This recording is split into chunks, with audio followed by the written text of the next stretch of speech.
बेताब न हो शादी के लिए, हो जाएगी तब पछताओगे। जो घूम रहे आजादी से जंजाल में तब फंस जाओगे।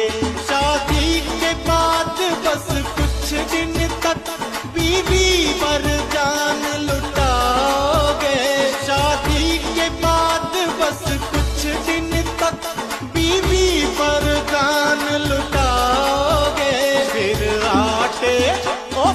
आटे दाल की चक्की में पिस पिस कर ही रह जाओगे। फिर आटे दाल की चक्की में पिस पिस कर ही रह जाओगे।